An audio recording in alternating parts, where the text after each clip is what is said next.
Anda lentito esto. Sí, acá también. Acá también. Good morning, everyone. Welcome to Coffee and Headlines. Things seem to be a little strange this morning with our video feed. I certainly hope you guys are there.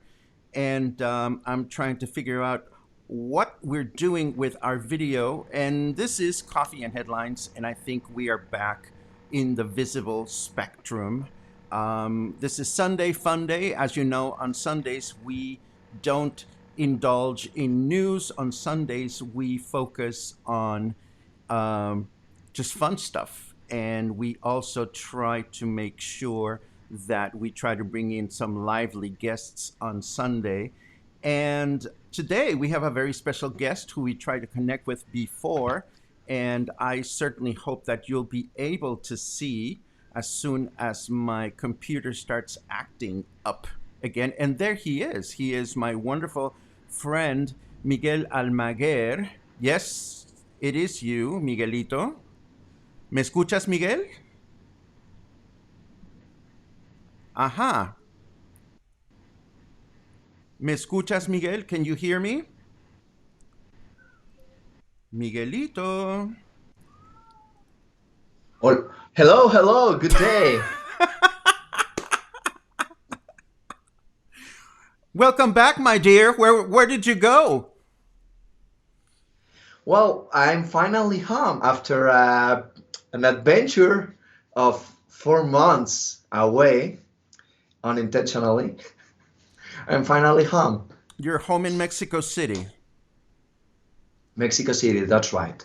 This is I was at my mom's house last month because I was visiting Monterrey when all this strange times began. So I decided to stay there for things to go calmer. They haven't, but well, it was just time for being home again. And here I excellent. am. Well, for those folks that are not familiar with you, I want to do a very quick recap because we may have some folks joining us that don't know about your involvement with Puerto Vallarta. Many years ago, Miguel came to Puerto Vallarta to start working in the Orquesta Escuela de Puerto Vallarta, the first children's music school slash orchestra that was founded by architect Abel Villa. Miguel remained in Puerto Vallarta for a few years, and then he moved on to pursue other musical projects in Mexico City, which eventually landed him a contract becoming the musical director for the very worldwide known and wonderful male vocal quartet Il Divo. And after that, Miguel has been spending how many years, Miguel, touring with El Divo? Well, there were 2 years in a row, non-stop. The only thing that could stop us was this situation, but we are just about to start again a very long series of concerts in South America. That's really wonderful. So you had been trapped in the pandemic at, well, not trapped, but you were home with your parents in Monterrey, which is the city where we both were born. Yeah. Well, it was marvelous because my mom just got 60 years old, and in the original plans of the celebration, they were about to have a very big party, a lot of guests from everywhere, and the only missing person was going to be her first son because he was going to be in Brazil at the time, I think, conducting some concerts. And everything changed. No big party, not many guests, but well, at least the closest family, sons and mother, were together for the celebration. So everything changed, and certain things for the better. So what happens next, Miguel? I mean, what happens next for you? We've talked about your work as a composer of film music. We've talked about your work as a piano player, uh, and we've talked about your work, obviously, as a conductor. What are you looking at next? Well, it's a year for going back to old patterns and old projects that have been waiting for a proper time to do them. So right now I'm really committed to the piano because when you are touring, there is no time. Very often there are no piano. But that's the big problem of that instrument. You need it to be where you are, and there is not always one available for you. So practicing when touring is not so easy. So I'm really spending a time with that old friend and making some music that as soon as we can, I want to go back to Vallarta and play something. You know, the last time I was there after my tenure with the Orquesta Escuela de Puerto Vallarta was in a concert that we did minimalistic music, Philip Glass and Michael Nyman and all that. So hopefully we will have an opportunity for that. Also, with my great friend and roommate, Raul Valdez, I started last November a company. We're doing comic books. Oh, Uh, um, so right now I'm also writing stories that I think that are important for the youth, for the teenagers. Certain things that were appealing and important for me now they're going on paper and with great drawings by Raul Valdez. So I hope that soon you will be able to see all that. now let's talk about your touring adventures. I know that you are a man of symbolism because I've seen you take photographs of yourself at least once as you stepped into a famous stage without your shoes on. In fact, you've stepped into a famous stage uh, on your bare feet. Tell me about that. Well, it was something that the venue was calling for by itself. It was in Japan, the Osaka Festival Hall, a very important venue, one of the greatest acoustics in the world. And when I arrived and I was walking into my dressing room, it was quite um, overwhelming, maybe because there are all these pictures of the people that has conducted in that place, and you have Igor Stravinsky, for example, conducting there, and you have Carlos Kleiber, and you have Leonard Bernstein, all the legends. Well, that's imposing by itself, but when you walk into the stage, the hall has been renewed recently in the last, I think, 15 years. Everything is new, but the wood flooring that they had since the beginning is still there. Just four wood panels into the entrance, and they have this sign where it says that, well, it's from the original construction, and all the legends had passed through them going into their performances. So it was like, oh my God, this land is sacred, or this wood is sacred. So that's why, that's why that picture. Of course, that makes perfect sense. Now, what are your more memorable halls that you've had the privilege to step on and conduct while you're touring with El Divo? It's difficult because we have had so many impressive venues. For example, 2 years ago we had this summer series of concerts in England in castles, in old castles. So we perform in Edinburgh Castle. We perform in so many historical places. In Spain, in Merida, Spain, we perform in an old Greek theater. Thousands of years, and also the construction is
I'm sorry about that. Hold on just a second.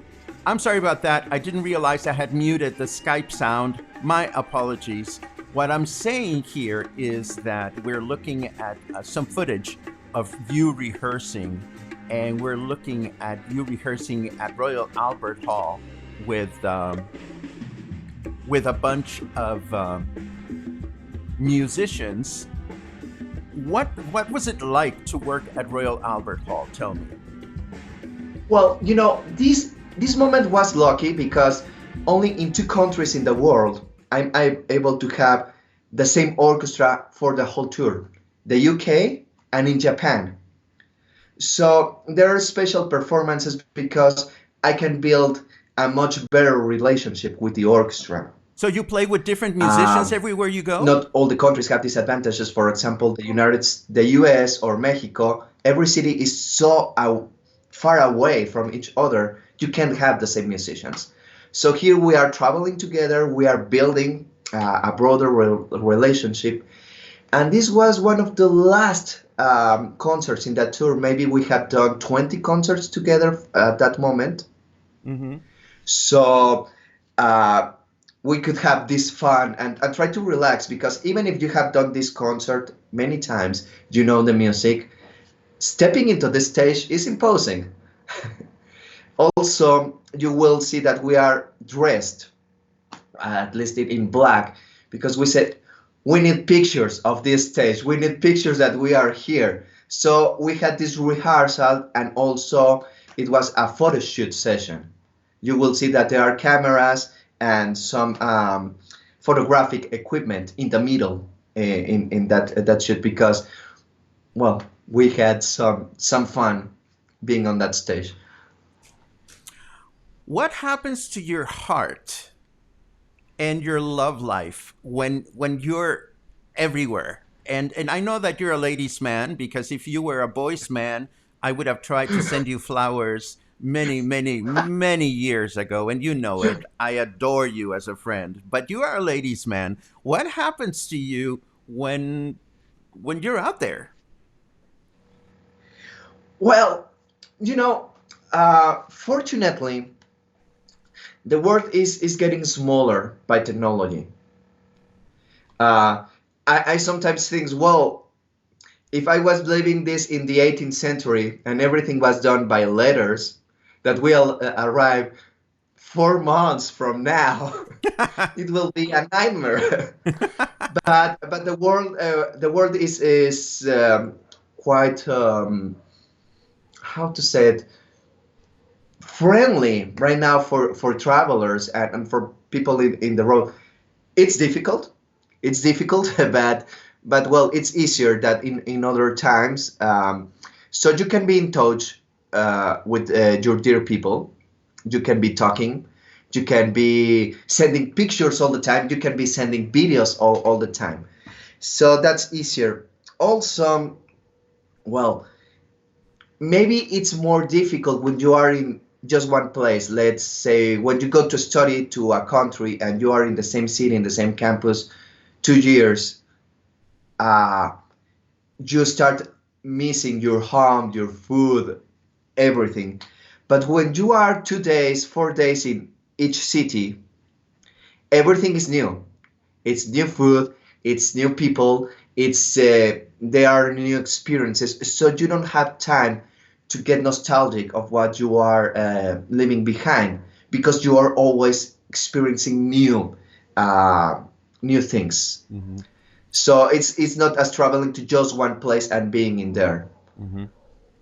I want to make sure that everybody that's watching or anybody that's watching that has any specific questions for Miguel as a conductor, as a composer, as a piano player, as a ladies' man, just send us your questions. Just do me a favor, write the letter Q right before the question. Now, Miguel, I noticed that I want to get back to the music, but I'm very much enjoying the opportunity of exploring these other facets of your life, like the fact that you get involved with comics, and I know that science fiction is important to you, and I see a number of trophies behind you.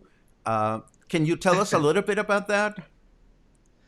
Well, there are many from many different parts of my life. For example, here we have Messenger Set from the very famous anime.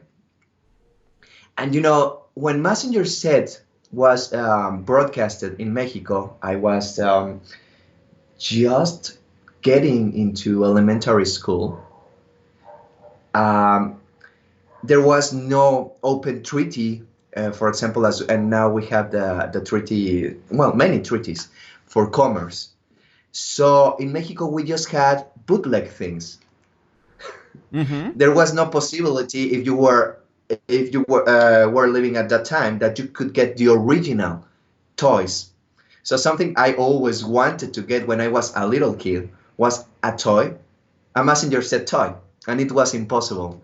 So finally, in one of the visits to Japan, I I could indulge myself into my childhood dream of having that toy, and there are things like that. Um, this dinosaur is from when I was 6 years old. It has been with me all the time, and well, books are some of the greatest friends. Excellent. And Do you have a and when you're favorite? moving, Do you have a favorite toy that uh, you want to share with us? favorite toy.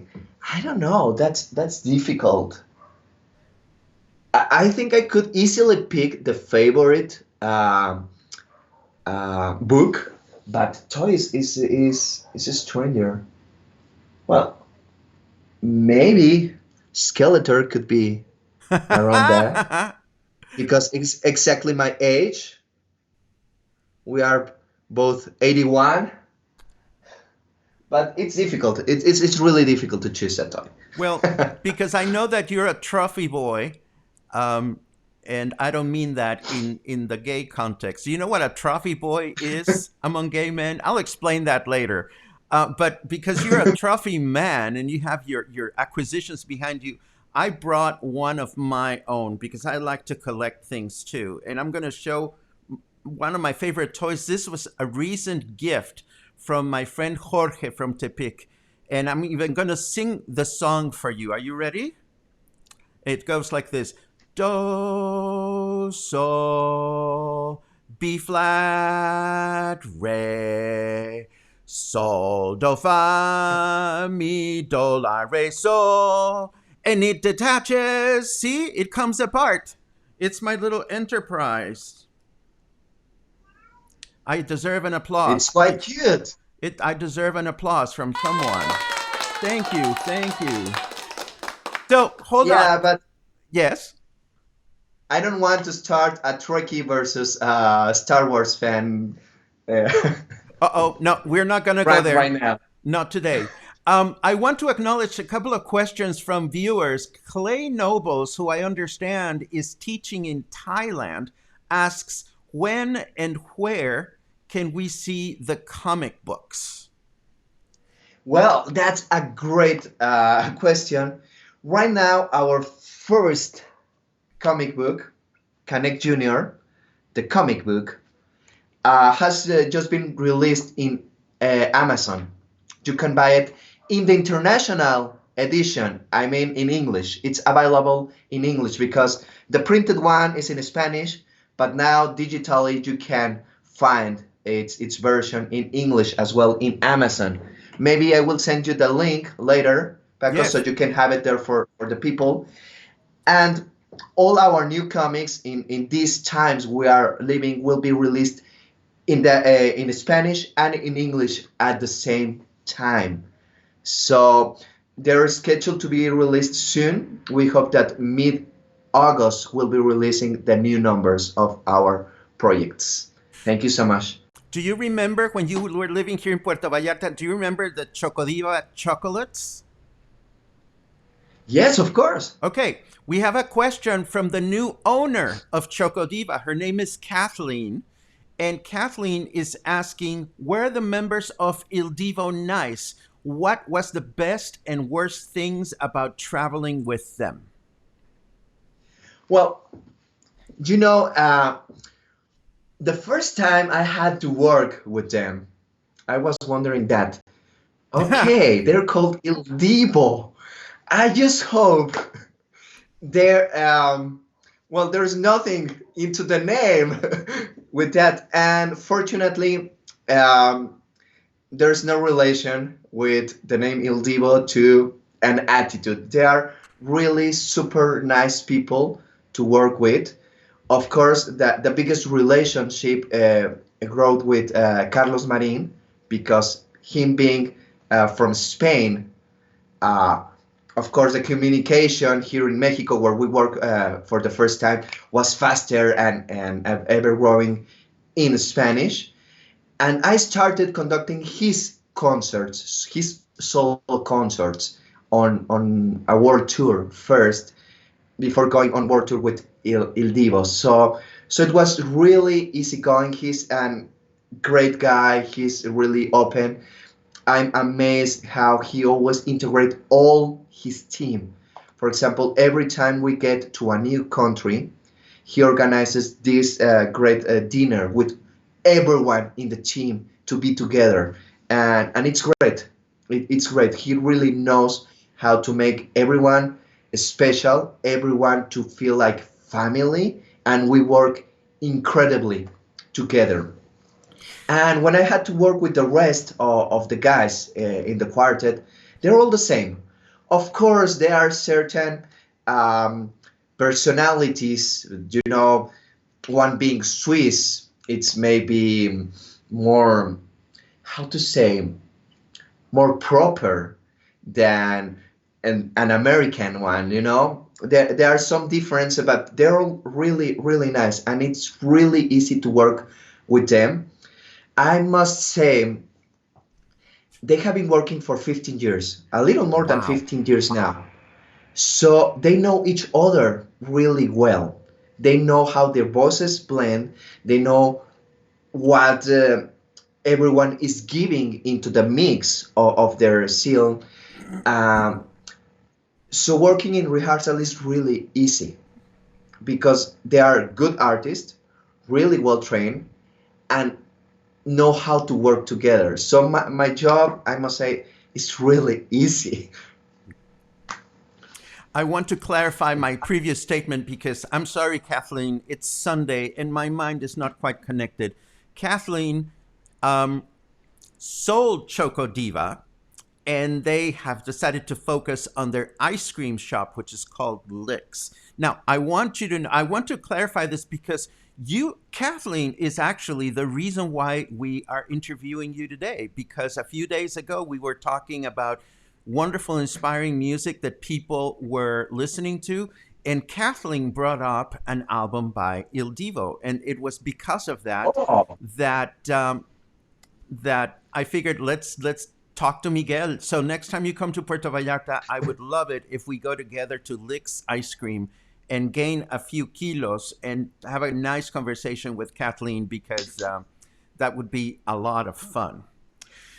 Let me ask you something that is something that is important to me, and I know that it is to you. And I want to talk a little bit about music and intention. And okay. I want to ask you about it from the point of view of the performers and also from the point of view of the audience. What do I mean? There are musicians who are truly committed to their craft, and there is intention in every single moment of their performance, from the choice of their repertoire to how they present it. And there are audiences that are in tune with this. And then there are people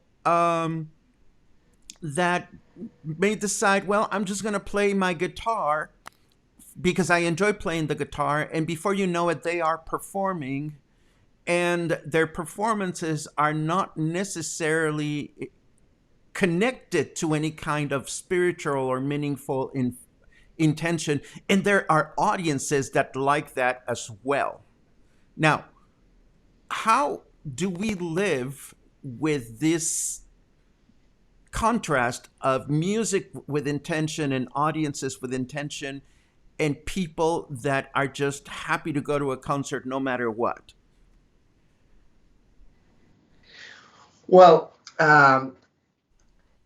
it's difficult because you have great performers. Let's use right now this word to speak from the musicians that really throw themselves in the music they're doing, and there are players in all kinds of music.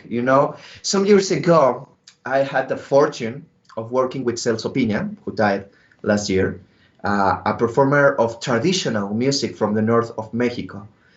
And I was working in a studio. I was doing some music for TV ads. It was orchestral music for TV ads. And the people in the studio said, "Oh, well, we are working on the new album from Celso Piña. It would be nice if you could come to a meeting." And I went to my home that moment and said, "What could I do with Celso Piña? I'm a classical trained orchestral conductor, and he's this performer from really traditional music. I don't know what I can provide." I arrived to the meeting, and Celso approached me, and he started like, "Well, maestro, I'm a person from very humble origins. I have no education, but what I do reaches an audience, and this audience likes it, and I want to provide for them the best I can provide. For that reason, I need people on my side to give the best product we can make. Would you help me on this journey?" And I was like, "Oh my God, this is so Wow. amazing. This is a really famous artist that has his product. Well, he was already on the top of his game, and he is seeking for this.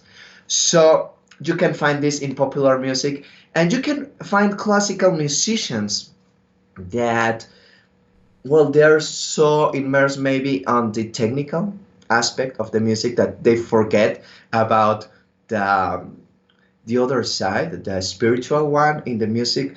So you can find all kinds of musicians everywhere.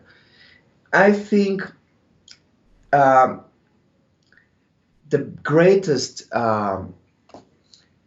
blocking for musicians really comes from bad education in all ways. That education that makes you forget why you wanted to be a musician. Because all musicians wanted to be musicians to touch um, that fiber of electricity that is floating between souls. That's why everyone wants to make music. There's no other. But some schools train you that you must just obey notes. Some studios teach you that you just want to sell albums. Some managers train you that it's just about your image and Wow. not about the music. So there are many things that can be on the way, and I think that the musicians that are not reaching that passion, that electricity in the air, is just because they have forgot what they were making music for. Fortunately, I think it's easy to remind them because everyone wanted to do that at the beginning. Now, you know me. For example, I had never done the same repertoire twice. Uh, I was always looking for a new thing, always. So I could be in touch with that electricity all the time. Now it comes a moment with Il Divo when I'm doing the same concert 200 times. I know. So it's how can I be authentic and passionate every single time? It was a hard thing to learn. Fortunately, as I said, I'm working with really good artists that already knew how to do that. Mm-hmm. So it's easier to blend into that, you know, that vibe. Also, something that has been fortunate is that I'm working with different orchestras. I'm doing 200 concerts and I'm working with 180 different orchestras. So each time is new, even if it's the same thing. And I'm working for different audiences that react differently. And I think that's something really important for the musician to allow himself to be contaminated by the audience. Now, let me ask. Because, yeah, No, please continue. Continue. well, the music has two ends. There's someone speaking and there's someone hearing, but it's not one way. Uh huh. And that's the It's a part. ping pong party. Yeah. And that's the second part of this conundrum and this equation. I mean, you and I are musicians. We're different kinds of musicians. You are performing around the globe, and I've had my own wonderful memories being on stage, and now I am very, very happy just being a music educator. But what can we do, both those of you who are on stage and those of us who give lectures about music, how can we do to help people, audiences, not musicians, audiences better connect, better develop the skill set to understand the difference between ordinary music and extraordinary music? Bam. Well, if you want people to feel extraordinary music, you have to do extraordinary music. And I don't mean by this that you have to do complex music. You have to do honest, deep music that means something to you. If you're doing something meaningful, it will be meaningful. You know, when I was conducting maybe 15 to 10 years ago, I had the opportunity to go to small towns, and the people reach me and say, "Oh, maestro, but the people from this town don't listen to classical music. They don't have this experience. Maybe they won't be educated for it." And I said, "Don't worry. You do a concert with people that has never heard an orchestra live, and they are moved. I have never one single time had experience that they are not moved. If you do it with honesty, you know, if you are putting yourself into that music, there's no other way." And I have gone to concerts of music that I don't usually enjoy, but the performer is giving himself in that performance, and I enjoy it. There's no other way. It's you can't trick the audience. You can cheat in music. It's the real thing or it's not. So my only advice would be do it for real. Do it with all what you've got, and it will happen. There's no other way. Miguel, I want you to make two promises in front of all these people that are watching. We have 65 people, 66 people in the audience right now, and it is just wonderful to have a conversation with you. Promise number one in front of all these people is promise that you'll come back to Puerto Vallarta soon. I'm really, really looking forward for it. You know, it's in my plans uh, since a long time ago, and it doesn't move. It's really on my bucket list. And promise number two, last time you were here, you stayed at my house. So promise number two is you have to promise that you'll stay at my house on your next visit to Puerto Vallarta. Well, yeah, but my next visit to Puerto Vallarta, I intended to be long. You know, last time I was there 2, 3 nights, something like that. Well, you know, So your home will have to transform into my home then. no problem with that. You know, I've had, and I don't mind saying this in front of all these friends. For me, it's been a gift and an honor to have you as a friend. You're always a source of inspiration. And when you first left Puerto Vallarta, I was very sad and wondered what would happen to our friendship. And I am happy to see that our friendship has continued to blossom and grow. And And I'm just very grateful to not only have you as a close, close friend that I will never be able to marry. What can I say? Um, but also to be able to share some of your wonderful artistry and experience and passion with folks here at Coffee and Headlines. You were telling me that we know you don't like to perform the same repertoire twice, and you were telling me that you were working on some Beethoven for a piano recital. Do you think Beethoven will be your recital in Puerto Vallarta, or could you be influenced by something else? Well, I have just done a series of recitals on the music of Star Wars for solo piano. Um, it was done for comic books conventions, and it was really, really fun. So I'm continuing also on that line. My next one, it will be a tribute to John Williams. So besides Star Wars, of course, we'll have Indiana Jones, Jurassic Park, Harry Potter, Superman, all that, um, all those incredible scores. And I'm also working on the Beethoven one I told you because, well, this year is Beethoven's great anniversary year Of course. on December. So my original plan was to visit Puerto Vallarta to do a Beethoven concert on celebration for this. Let's see how the state of things allows us to do. If not, maybe we can do a special live concert through Coffee and Headlines. Oh, that would be But wonderful. let's let's take care of each other. Let's follow the guidelines from authorities. So hopefully this line is down enough for us to do the live concert, the really live concert. If not, we'll do it through here, right? Absolutely. I'll have you know that a very dear mutual friend is watching from Bangkok. I am talking about my querida pitote tailandés, Noi Laritam. Noi is watching from Bangkok, and she says honest and meaningful to you is across the board with everything, and love seeing you, maestros Miguel and Paco.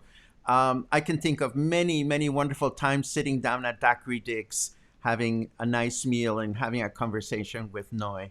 And we're getting a lot of favorable remarks about doing a concert through Coffee and Headlines. But I want to uh, be show some solidarity to your thoughts. I think that what we must do right now, and your words are beautiful.